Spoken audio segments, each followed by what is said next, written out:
பார்க்க போறது என்னன்னா, நம்ம தமிழ் சினிமாவுல நிறைய வெற்றி படங்களை கொடுத்து மிகப்பெரிய முன்னணி டைரக்டரா வலம் வந்துட்டு இருக்கிறவர் தான் நம்ம டைரக்டர் மணிரத்னம் அவர்கள். இதுவரைக்கும் டைரக்டர் மணிரத்னம் அவர்கள் என்னென்ன படங்களை எல்லாம் டைரக்ஷன் பண்ணியிருக்காரு, அதுல எந்தெந்த படம் எல்லாம் வெற்றி அடைஞ்சது, எந்தெந்த படம் எல்லாம் தோல்வி அடைஞ்சது அப்படிங்கறத பத்தி தான் இந்த வீடியோல நம்ம பார்க்க போறோம். இந்த வீடியோ ரொம்ப ரொம்ப இன்ட்ரெஸ்டிங்கா இருக்கும், அதனால கடைசி வரைக்கும் பாருங்க. அதுக்கு முன்னாடி நீங்க இன்னும் நம்ம சேனலை சப்ஸ்கிரைப் பண்ணாம இருந்தீங்கன்னா மறக்காம சப்ஸ்கிரைப் பண்ணிட்டு இந்த வீடியோக்கு ஒரு லைக் கொடுத்துட்டு பாருங்க. டைரக்டர் மணிரத்னம் அவர்கள் முதன் முறையாக டைரக்ஷன் பண்ண படம் பல்லவி அனுபல்லவி அப்படிங்கிற கன்னட படம். இந்த படம் பாத்தீங்கன்னா 1983 வருஷம் ஜனவரி 7ஆம் தேதியில ரிலீஸ் ஆச்சு. நம்ம இளையராஜா சார் தான் இந்த படத்துக்கு இசையமைச்சிருந்தாரு. ஆனா இந்த படம் பாத்தீங்கன்னா எதிர்பார்த்த அளவுக்கு சரியா ஓடல, சுமாரா தான் ஓடிச்சு. டைரக்டர் மணிரத்னம் அவர்கள் டைரக்ஷன் பண்ண இரண்டாவது படம் உணராயோ அப்படிங்கிற மலையாள படம். நடிகர் மோகன்லால் ஹீரோவா நடிச்சிருந்த இந்த படத்துக்கும் இளையராஜா சார் தான் இசையமைச்சிருந்தாரு. மக்கள் மத்தியில இந்த படத்துக்கு நல்ல வரவேற்பு கிடைச்சு இந்த படம் வெற்றி அடைந்தது. இந்த படம் பாத்தீங்கன்னா 1984 வருஷம் ஏப்ரல் 14ஆம் தேதி ரிலீஸ் ஆச்சு. மக்கள் மத்தியில இந்த படத்துக்கு நல்ல வரவேற்பு கிடைச்சு இந்த படம் வெற்றி அடைந்தது. அடுத்ததா டைரக்டர் மணிரத்னம் அவர்கள் டைரக்ஷன் பண்ண மூணாவது படம் பகல் நிலவு. தமிழ்ல மணிரத்னம் அவர்கள் டைரக்ஷன் பண்ண முதல் படம் இதுதான். இந்த படத்துல முரளி, ரேவதி, சத்யராஜ் ஆகியோர் நடிச்சிருந்தாங்க. இந்த படத்துக்கும் இளையராஜா சார் தான் இசையமைச்சிருந்தாரு. 1985 வருஷம் ஜூன் 28ஆம் தேதி இந்த படம் ரிலீஸ் ஆச்சு. ஆனா இந்த படம் பாத்தீங்கன்னா எதிர்பார்த்த அளவுக்கு சரியா ஓடல, பிளாப் ஆயிருச்சு. டைரக்டர் மணிரத்னம் அவர்கள் டைரக்ஷன் பண்ண நாலாவது படம் இதய கோயில். நடிகர் மோகன், ராதா, அம்பிகா ஆகியோர் நடிச்ச இந்த படத்துக்கும் இளையராஜா சார் தான் இசையமைச்சிருந்தாரு. 1985 வருஷம் செப்டம்பர் 14ஆம் தேதி இந்த படம் ரிலீஸ் ஆச்சு. இந்த படத்துக்கு மக்கள் மத்தியில மிகப்பெரிய வரவேற்பு கிடைச்சு இந்த படம் மிகப்பெரிய வெற்றி அடைஞ்சது. தியேட்டர்லயும் பாத்தீங்கன்னா இந்த படம் 200 நாட்களுக்கு அதிகமா ஓடி மிகப்பெரிய சில்வர் ஜூப்ளி ஹிட் ஆயிருக்கு. டைரக்டர் மணிரத்னம் அவர்கள் அடுத்ததா டைரக்ஷன் பண்ண படம் மௌனராகம். மோகன், ரேவதி ஆகியோர் நடிச்சிருந்த இந்த படத்துக்கும் இளையராஜா சார் தான் இசையமைச்சிருந்தாரு. 1986 வருஷம் ஆகஸ்ட் 15ஆம் தேதி இந்த படம் ரிலீஸ் ஆச்சு. இந்த படத்துக்கு மக்கள் மத்தியில நல்ல வரவேற்பு கிடைச்சு இந்த படம் மிகப்பெரிய வெற்றி அடைந்தது. அது மட்டும் இல்லாம தியேட்டர்ல இந்த படமும் 200 நாட்களுக்கு அதிகமா ஓடி மிகப்பெரிய சாதனை பண்ணியிருக்கு. டைரக்டர் மணிரத்னம் டைரக்ஷன் பண்ண முக்கியமான படங்கள்ல இதுவும் ஒண்ணு. டைரக்டர் மணிரத்னம் டைரக்ஷன் பண்ண அடுத்த படம் நாயகன். நடிகர் கமல்ஹாசன், சரண்யா ஆகியோர் நடிச்சிருந்த இந்த படம் 1987 வருஷம் தீபாவளிக்கு ரிலீஸ் ஆச்சு. இந்த படத்துக்கும் இளையராஜா சார் தான் இசையமைச்சிருந்தாரு. மக்கள் மத்தியில இந்த படத்துக்கும் மிகப்பெரிய வரவேற்பு கிடைச்சு இந்த படம் மிகப்பெரிய பிளாக் பஸ்டர் ஹிட் ஆச்சு. இந்த படமும் தியேட்டர்ல 175 நாட்களுக்கு அதிகமா ஓடி மிகப்பெரிய சில்வர் ஜூப்ளி ஹிட் ஆயிருக்கு. டைரக்டர் மணிரத்னம் டைரக்ஷன் பண்ண அடுத்த படம் அக்னி நட்சத்திரம். பிரபு, கார்த்திக், கமலா ஆகியோர் நடிச்சிருந்த இந்த படத்துக்கும் இளையராஜா சார் தான் இசையமைச்சிருந்தாரு. 1988 வருஷம் தமிழ் புத்தாண்டுக்கு இந்த படம் ரிலீஸ் ஆச்சு. மக்கள் மத்தியில இந்த படத்துக்கு மிகப்பெரிய வரவேற்பு கிடைச்சு இந்த படம் மிகப்பெரிய பிளாக் பஸ்டர் ஹிட் ஆச்சு. அதே சமயம் தியேட்டர்லயும் இந்த படம் 200 நாட்களுக்கு அதிகமா ஓடி மிகப்பெரிய சில்வர் ஜூப்ளி ஹிட் ஆயிருக்கு. அடுத்ததா மணிரத்னம் அவர்கள் டைரக்ஷன் பண்ண படம் கீதாஞ்சலி. இது ஒரு தெலுங்கு படம். இந்த படத்துல நாகார்ஜுனா ஹீரோவா நடிச்சிருந்தாரு. நம்ம இளையராஜா சார் தான் இந்த படத்துக்கும் இசையமைச்சிருந்தாரு. 1989 வருஷம் மே 12ஆம் தேதி இந்த படம் ரிலீஸ் ஆச்சு. இந்த படத்துக்கு மக்கள் மத்தியில நல்ல வரவேற்பு கிடைச்சு இந்த படம் மிகப்பெரிய பிளாக் பஸ்டர் ஹிட் ஆச்சு. அது மட்டும் இல்லாம நேஷனல் அவார்டும் இந்த படத்துக்கு கிடைச்சிருக்கு.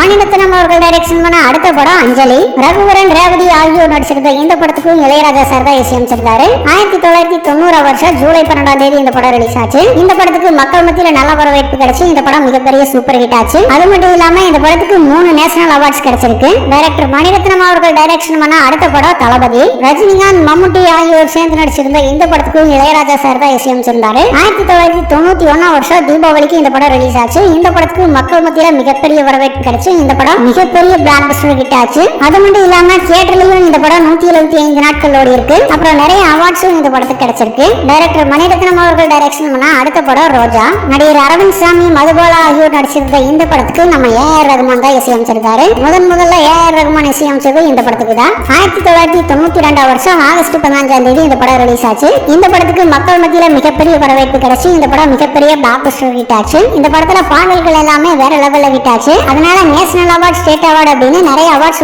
ஏஆர் ரகுமான் கிடைச்சது. மணிரத்னம் அவர்கள் டைரக்ஷன் பண்ண அடுத்த படம் திருடா திருடா. பிரசாந்த், ஆனந்த் ஆகியோர் நடிச்ச இந்த படத்துக்கு ஏஆர் ரகுமான் தான் இசையமைச்சிருந்தாரு. 1993 வருஷம் தீபாவளிக்கு இந்த படம் ரிலீஸ் ஆச்சு. இந்த படத்துக்கு மக்கள் மத்தியில நல்ல வரவேற்பு கிடைச்சு இந்த படம் ஒரு மிகப்பெரிய சூப்பர் ஹிட் ஆச்சு. அது மட்டும் இல்லாம நேஷனல் அவார்டும் இந்த படத்துக்கு கிடைச்சிருக்கு. மணிரத்னம் அவர்கள் டைரக்ஷன் பண்ண அடுத்த படம் பாம்பே. அரவிந்த் சாமி, மனிஷா கொய்ராலா ஆகியோர் நடிச்சிருந்த இந்த படம் 1995 வருஷம் மார்ச் 10ஆம் தேதி ரிலீஸ் ஆச்சு. இந்த படத்துக்கு ஏஆர் ரகுமான் தான் இசையமைச்சிருந்தாரு. இந்த படத்துல எல்லா பாட்டுமே வேற லெவல்ல ஹிட் ஆச்சு. இந்த படத்துக்கு பாத்தீங்கன்னா மக்கள் மத்தியில நல்ல வரவேற்பு கிடைச்சு இந்த படம் மிகப்பெரிய பிளாக் பஸ்டர் ஹிட் ஆச்சு.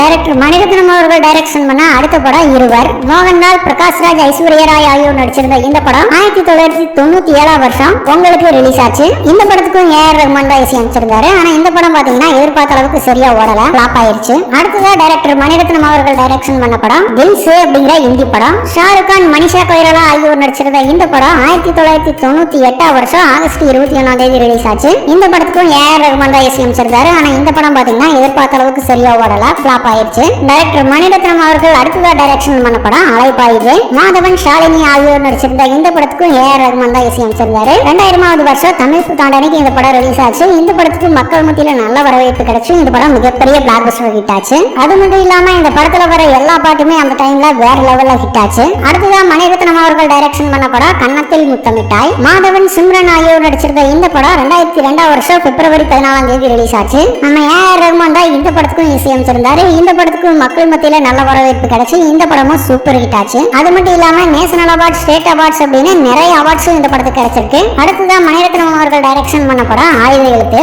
சூர்யா, மாதவன், சித்தார்த் ஆகியோர் நடிச்சிருந்த இந்த படம் 2004 வருஷம் மே 21 ரிலீஸ் ஆச்சு. இந்த படத்துக்கு நம்ம ஏஆர் ரஹ்மான் தான் இசையமைச்சிருந்தாரு. இந்த படத்துக்கு மக்கள் மத்தியில நல்ல வரவேற்பு கிடைச்சு இந்த படமும் வெற்றி அளிச்சது. முக்கியமா இந்த படத்துல பாடல்கள் எல்லாமே சூப்பர் ஹிட் ஆச்சு. மணிரத்னம் அவர்கள் டைரக்ஷன் பண்ண அடுத்த படம் யுவா அப்படிங்கிற ஒரு ஹிந்தி படம். அஜய் தேவன், அபிஷேக் பச்சன் ஆகியோர் நடிச்சிருந்த இந்த படம் 2004 வருஷம் மே 21 ரிலீஸ் ஆச்சு. இந்த படத்துக்கும் ஏஆர் ரஹ்மான் தான் இசையமைச்சிருந்தாரு. அதாவது ஆயுத எழுத்து படத்தோட ஹிந்தி வெர்ஷன் தான் இது. இந்த ரெண்டு படங்களையுமே ஒரே டைம்லயே எடுத்திருந்தாங்க. ஆனா இந்த படம் எதிர்பார்த்த அளவுக்கு சரியா ஓடல, ஃபிளாப் ஆயிருச்சு. மணிரத்னம் அவர்கள் அடுத்ததா டைரக்ஷன் பண்ண படம் குரு. அபிஷேக் பச்சன், ஐஸ்வர்யா ராய் ஆகியோர் நடிச்சிருந்த இந்த படம் 2007 வருஷம் ஜனவரி 12 ரிலீஸ் ஆச்சு. நம்ம ஏஆர் ரஹ்மான் தான் இந்த படத்துக்கு இசையமைச்சிருந்தாரு. மக்கள் மத்தியில இந்த படத்துக்கு நல்ல வரவேற்பு கிடைச்சு இந்த படம் மிகப்பெரிய சூப்பர் ஹிட் ஆச்சு. மணிரத்னம் அவர்கள் அடுத்ததா டைரக்ஷன் பண்ண படம் ராவணன். விக்ரம், ஐஸ்வர்யா ராய் ஆகியோர் நடிச்சிருந்த இந்த படத்துக்கும் ஏஆர் ரஹ்மான் தான் இசையமைச்சிருந்தாரு. 2010 வருஷம் ஜூன் 18 இந்த படம் ரிலீஸ் ஆச்சு. இந்த படத்துக்கு மிகப்பெரிய எதிர்பார்ப்பு இருந்தது. ஆனா இந்த படம் பாத்தீங்கன்னா எதிர்பார்த்த அளவுக்கு சரியா ஓடல, ஃபிளாப் ஆயிருச்சு. இதே ராவணன் படத்தை ஹிந்தியில ராவன் அப்படிங்கிற பேர்ல அபிஷேக் பச்சனை வச்சு எடுத்திருந்தாங்க. ராவணன், ராவன் அப்படின்னு ரெண்டு படங்களையும் ஒரே டைம்ல ஷூட் பண்ணி ஒரே நாள்ல ரிலீஸ் பண்ணிருந்தாங்க. ஆனா இந்த படமும் பாத்தீங்கன்னா எதிர்பார்த்த அளவுக்கு சரியா ஓடல, ஃபிளாப் ஆயிருச்சு. மணிரத்னம் அவர்கள் டைரக்ஷன் பண்ண அடுத்த படம் கடல். கௌதம் கார்த்திக், அர்ஜுன், அரவிந்த் சாமி ஆகியோர் நடிச்சிருந்த இந்த படம் 2013 வருஷம் பிப்ரவரி 1 ரிலீஸ் ஆச்சு. நம்ம ஏஆர் ரஹ்மான் தான் இந்த படத்துக்கு இசையமைச்சிருந்தாரு. ஆனா இந்த படம் எதிர்பார்த்த அளவுக்கு சரியா ஓடல, மிகப்பெரிய ஃபிளாப் ஆயிருச்சு. மணிரத்னம் அவர்கள் டைரக்ஷன் பண்ண அடுத்த படம் ஓகே கண்மணி. துல்கர் சல்மான், நித்யா மேனன் ஆகியோர் நடிச்சிருந்த இந்த படம் 2015 வருஷம் ஏப்ரல் 17 ரிலீஸ் ஆச்சு. ஏஆர் ரஹ்மான் தான் இந்த படத்துக்கும் இசையமைச்சிருந்தாரு. இந்த படத்துக்கு பாத்தீங்கன்னா மக்கள் மத்தியில நல்ல வரவேற்பு கிடைச்சு இந்த படம் மிகப்பெரிய சூப்பர் ஹிட் ஆச்சு. மணிரத்னம் அவர்கள் அடுத்ததா டைரக்ஷன் பண்ண படம் காற்று வெளியிடை. நடிகர் கார்த்தி, அதித்தி ராயோ ஆகியோர் நடிச்சிருந்த இந்த படம் 2017 வருஷம் ஏப்ரல் 7 ரிலீஸ் ஆச்சு. இந்த படத்துக்கும் ஏஆர் ரஹ்மான் தான் இசையமைச்சிருந்தாரு. ஆனா இந்த படம் பாத்தீங்கன்னா எதிர்பார்த்த அளவுக்கு சரியா ஓடல, ஃபிளாப் ஆயிருச்சு. அடுத்ததா மணிரத்னம் அவர்கள் டைரக்ஷன் பண்ண படம் செக்கச்சிவந்த வானம். இந்த படத்துல சிம்பு, அரவிந்த் சாமி, அர்ஜுன், விஜய் சேதுபதி ஆகியோர் நடிச்சிருந்தாங்க. நம்ம ஏஆர் ரஹ்மான் தான் இந்த படத்துக்கும் இசையமைச்சிருந்தாரு. மக்கள் மத்தியில இந்த படத்துக்கு நல்ல வரவேற்பு கிடைச்சு இந்த படம் மிகப்பெரிய பிளாக் பஸ்டர் ஹிட் ஆச்சு. மணிரத்னம் அவர்கள் டைரக்ஷன் பண்ண அடுத்த படம் பொன்னியின் செல்வன். விக்ரம், ஜெயம் ரவி, கார்த்தி, த்ரிஷா, ஐஸ்வர்யா ராய் ஆகியோர் நடிச்சிருந்த இந்த படம் 2022 வருஷம் செப்டம்பர் 30 ரிலீஸ் ஆச்சு. இந்த படத்துக்கு மிகப்பெரிய எதிர்பார்ப்பு இருந்தது. ஏன்னா இந்த படத்தை பிரம்மாண்டமான பொருட்செலவுல எடுத்திருந்தாங்க. அதனால இந்த படத்துக்கு மக்கள் மத்தியில மிகப்பெரிய அளவுல வரவேற்பு கிடைச்சு இந்த படமும் மிகப்பெரிய வெற்றி அடைஞ்சது.